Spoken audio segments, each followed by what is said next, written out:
Hello students, आज हम करेंगे क्लास 10 एक्सरसाइज 10.2 का क्वेश्चन नंबर 1 से शुरू कर रहे हैं। पहले क्वेश्चन नंबर 1 की स्टेटमेंट पढ़ देता हूं। From a point Q the length of the tangent to a circle is 24 centimetre. The length of the tangent is 24 centimetre and the distance of Q from the center is 25 centimeter and distance of Q from the center is 25 centimeter. Find the radius. हमें क्या बताना है? Radius बताना है। अब अगर आप ध्यान से देखें, ये क्या है? राइट एंगल ट्रायंगल, ठीक है, जिसमें परपेंडिकुलर के अपोजिट हमेशा क्या होता है? हाइपोटेनस होता है। और इधर हम क्या लगाएंगे? पाइथागोरस थ्योरम लगाएंगे। तो हम पाइथागोरस थ्योरम को कैसे लिखते हैं? हाइपोटेनस का स्क्वायर मींस ओपी का square is equal to OQ का square is equal to base OP का स्क्वायर प्लस परपेंडिकुलर का स्क्वायर। ठीक है, what is the value of OQ? That is 25। OP की वैल्यू हमें निकालनी है। PQ is 24, 25 square is 625, OP square 24 square is 576। ये आपको याद रखनी है स्क्वायर की वैल्यू। 24 इंटू 24 576। इसको इधर लेके आएंगे 625 माइनस 576 OP स्क्वायर। ये कितना हो जाएगा? माइनस करके 49 OP। जो ये स्क्वायर है इधर आएगा तो क्या हो जाएगा? रूट। तो OP की वैल्यू क्या आएगी? 7 सेंटीमीटर। ठीक है, 49 का रूट कितना होता है? 7 होता है। तो कितनी आई आपकी रेडियस? 7 सेंटीमीटर। ठीक है, नेक्स्ट क्वेश्चन है क्वेश्चन नंबर 2। इसकी स्टेटमेंट पढ़ देते हैं पहले। In figure TP and TQ are two tangents. TP and TQ are two tangents to a circle with the centre O। Centre क्या है आपका? O सर्कल में। ठीक है, so POQ is 110 degree. POQ is 110 degree. Find PTQ। हमें कौन सा angle बताना है? ये वाला PTQ। देखो ना, हमें ये वाला एंगल बताना है PTQ। जो एंगल बीच में होता है, जो मतलब जो अल्फाबेट बीच में होता है वो एंगल होता है PTQ। ठीक, अब हमें पता है कि टेंजेंट और नॉर्मल के बीच में एंगल कितना होता है? 90 डिग्री। तो हम ऐसे लिख सकते हैं angle O plus angle P plus angle Q plus angle PTQ। या फिर अगर हम इसको ऐसे लिखें एंगल T तो वो भी चलेगा। इज इक्वल टू 360, क्योंकि ये क्वाड्रिलेटरल है। चारों एंगल्स का सम कितना आएगा? 360 के इक्वल। अभी अपन को 110 पता है, अभी अपन को P पता है, अभी अपन को Q पता है, एंगल T निकालना है या फिर PTQ बोल लो। ठीक है, सबका सम किया कितना आया? 90 90 180, 100 ऐड करके 280, 290 आ जाएगा। ठीक है, plus angle T is equal to 360। Angle T कितना आएगा? 360 minus 290 that is equal to 70 degree. तो ये एंगल कितना है आपका? 70 डिग्री जो अपन को निकालना था। ठीक है, नेक्स्ट है क्वेश्चन नंबर 3। उसकी स्टेटमेंट पढ़ लेते हैं पहले। If tangent PA and PB from the point P to the circle with the center O are inclined each other at angle 80 degree, then find PAO। हमें क्या गिवन है question number 3 में?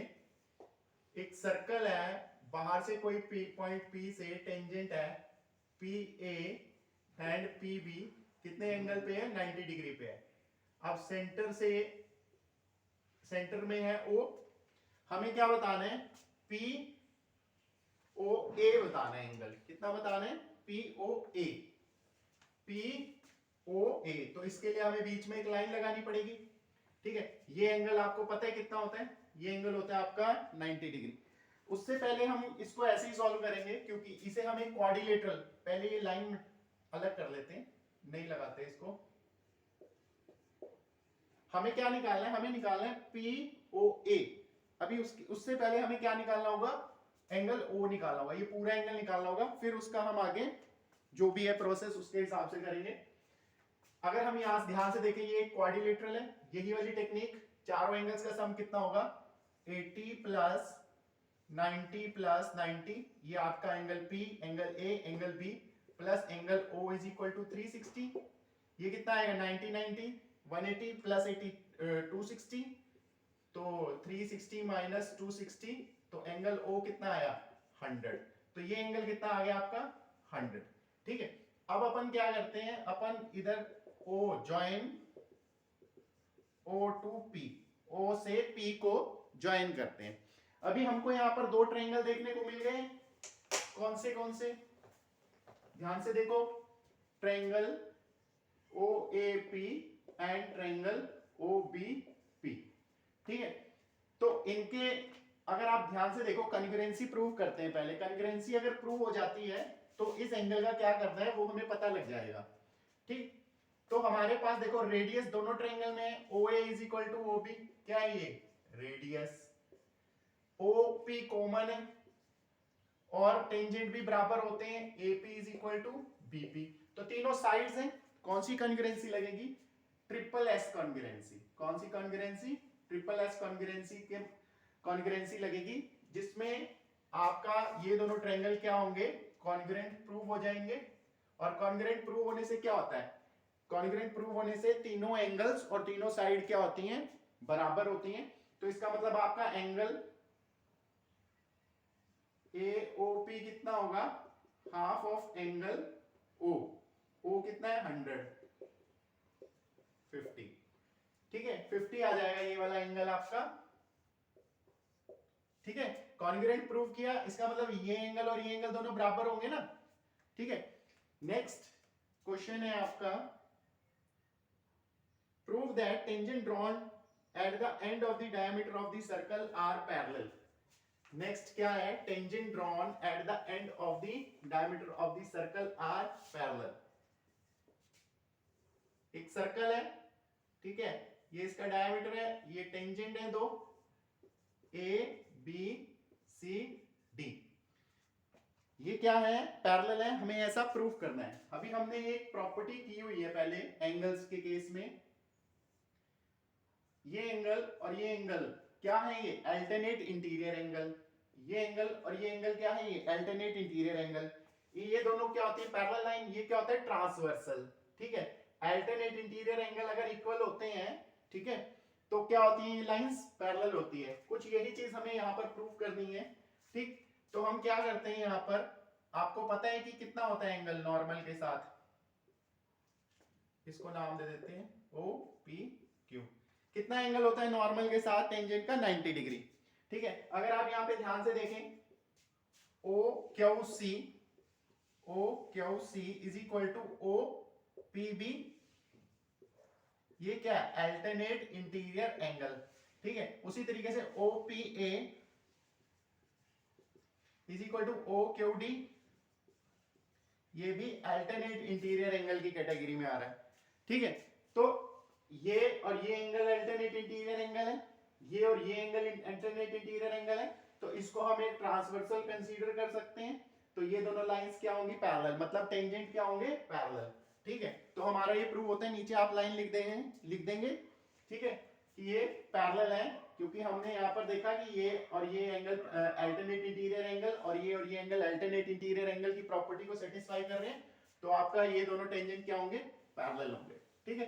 Next है question number 5, prove that the perpendicular at a point of contact to the tangent to a circle passes through the centre. क्या कहता है कि जो आपका पॉइंट ऑफ कांटेक्ट है ये सर्कल का, ये कहां से पास कर रहा है, सेंटर से पास कर रहा है, ठीक है। अब इसको ऐसे समझते हैं, देखो हमें इस क्वेश्चन को ज्योमेट्री से सॉल्व करना होगा। ज्योमेट्री की हेल्प से हम पहले क्या मानेंगे, हम सपोज करेंगे कि यहां पर आपका और यहां पर आपका एक पॉइंट है, ठीक। अब आपको पता है कि रेडियस या नॉर्मल और टेंजेंट के बीच का एंगल 90 डिग्री होता है। तो हम क्या लिखेंगे, हम लिखेंगे फर्स्ट ड्रॉ एंगल OPX और OPY, कितना होगा, ये दोनों ही एंगल 90 डिग्री होंगे। अब इसके अलावा अगर आपको ये एंगल, ये जैसे मान लो O डैश है, ये O डबल डैश है, आप कहते हो O डैश PY, ठीक है, ये किससे लेस होगा, ये लेस होगा आपका OPY से, ठीक है। और O डबल डैश PY ये किससे ग्रेटर होगा, OPY से, मतलब ये वाली जो एंगल है ये इससे ग्रेटर होगा, ये वाला एंगल इससे ग्रेटर होगा और ये वाला एंगल इससे छोटा होगा। दोनों ही कंडीशन में अगर आप ज्योमेट्री से ड्रॉ करेंगे, मतलब जब 90 डिग्री से छोटा और 90 डिग्री से बड़ा एंगल आप ड्रॉ करेंगे, तो वो कभी भी सेंटर से पास नहीं करेगा। इसको आप ऐसे लिख सकते हैं, bye with the help of geometry we find that if we draw an angle with greater than or less than 90 it will not pass through the center। ठीक है, तो आपको ऐसे करके दिखाना है और उसके बाद लिख देना है कि इस तरीके से हमने इसको प्रूव किया है, प्रूव्ड कि when it is 90 degree then only it will pass through the center। Okay